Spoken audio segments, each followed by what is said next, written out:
on the road to take on the 49ers and a team that now is officially out of the playoff race. Hey, how are you, folks? Jason Horowitz, NFL.com's Pat Kirwan. Glad to be with you here on the NFL Preview Show presented by Tyson Anytizers. And Pat, now that the playoffs are out of the question for the 49ers, what do you see as their biggest need to address in the offseason? Well, I still think they're resolving who the quarterback is, and I think Alex is winning that battle in the minds of the front office and the head coach, but he needs to finish strong. He cannot go out here and lay an egg in the last 2 weeks and create doubt. So that's issue one. Issue two is they know they can't. They got to win their division.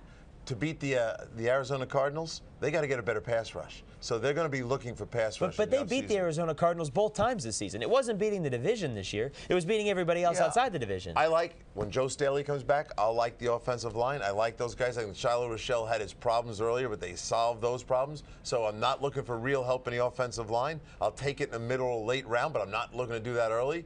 In the defensive front, I think I like the guys up front there. I want a bona fide guy that I know you'll predict protections to, and I don't see him on the field. The other part, too, they spent a lot of money a couple of years ago in the secondary to get Michael Lewis and Nate Clements, and that hasn't necessarily paid off because of injuries, because of other issues, but their pass defense has not been as good as they've liked it to be throughout the course of this season. For the Lions, obviously, the defense is an issue, but they have the quarterback of the future. He's not expected to go in this ball game. Matt Stafford still dealing not just with the shoulder injury, but the knee injury. Last week, they came back on those Cardinals with Drew Stanton. If you're Jim Schwartz, he has said all along that our depth chart won't change. This week he said, yeah, we're going to review the depth chart. Would you go with Stanton or Culpepper? I absolutely would go with Stanton. I think Culpepper has shown me on his opportunities in practice and in games. I got some doubts that he can win games when he comes off the bench as the backup. So I'm looking for my 2010 backup.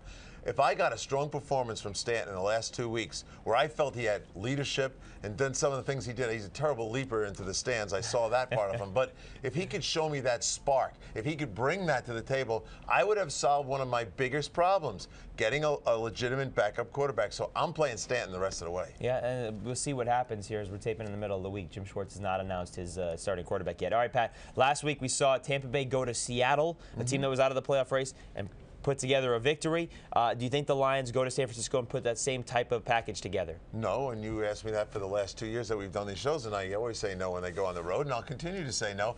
No Mike Singletary-led team is going to lay down here.